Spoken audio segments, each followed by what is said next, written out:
You might have noticed that the various accounts in the Gospels about the resurrection of Jesus seem to differ from one another. We would like it very much if the Gospels had a standardized, complete version of the resurrection, that each of them would across the board. However, you got to remember that the news of Jesus' resurrection was so huge, so mind-bending, that it caused a lot of chaos.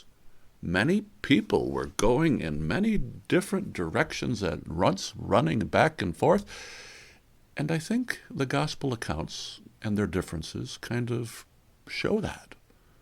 And remember, Matthew, Mark, Luke, and John had no intention to tell us every single detail about everything as it happened. Today, I'm going to go off the page a little bit, and I'm going to make a harmony of all the Gospels accounts of Jesus' resurrection, and I think you'll find it helpful on this episode of 10-Minute Bible Study, wherein we are studying the Gospel of John in 10-minute, easily digestible bites 5 times a week. Now, I'm going to show you a timeline, or it's not a timeline, it's a list, a numerical list, with all the Bible references that I'm talking about. And if you like, you can pause it and record the Bible passages and then construct a chart at the end of it. Or you could just sit back and see the big picture as it unfolds. And so we start. Jesus, number 1. Jesus was buried by Joseph of Arimathea and Nicodemus, and many women, 3, 4, maybe 5, or more, were watching this. 2, the tomb is sealed officially, and a Roman guard is set in place. Number 3, at least 3 women, including a couple of the Marys and a Salome, begin a trip with spices to the tomb. 4, an angel descends from heaven, rolls away the stone, and sits on it. The guards in charge of sealing the tomb faint. 5, the women arrive at the tomb, and they find it empty. Mary Magdalene leaves immediately, leaves the other women behind, and runs and tells the disciples that it's empty.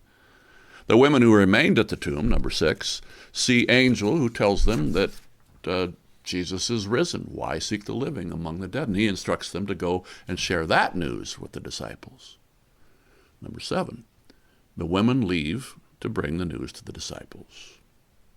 Number 8, the stunned guards have roused themselves from their stupor, and then they report the empty tomb to the officials. The officials then bribe them and tell them that they need to tell the story that someone stole the body, and that began a rumor among the Jews for the first couple of years after Jesus' resurrection. Number 9, Mary, the mother of James and others, while on their way to go and visit the disciples and tell them what had happened, were met by Jesus. 10, these women then relate all that they had seen and heard to the disciples. 11, Mary Magdalene returns to the tomb. She sees the angels that the others saw, and then she turns and she sees Jesus himself. Number 13, Jesus appears to Peter. Number 14, Jesus appears to Cleopas and another disciple, not one of the 12, as they're walking on the way to Emmaus. The 2 disciples then run to the 11 and report what they've seen in Jerusalem. Number 15. 16, Jesus appears to 10 of the disciples as Thomas is missing. He does this in the evening while the doors were still locked for fear of the Jews. Number 17, Jesus appears to the disciples again a week later, and this time Thomas was there, and he touched the side of Jesus and so forth. Number 18, Jesus appears to the 7 disciples up in Galilee. There are a number more appearances, including the Great Commission and Jesus' ascension, and to 500 other people, but let's pretty much it. Like I said, a whole lot of stuff was going on when Jesus was risen.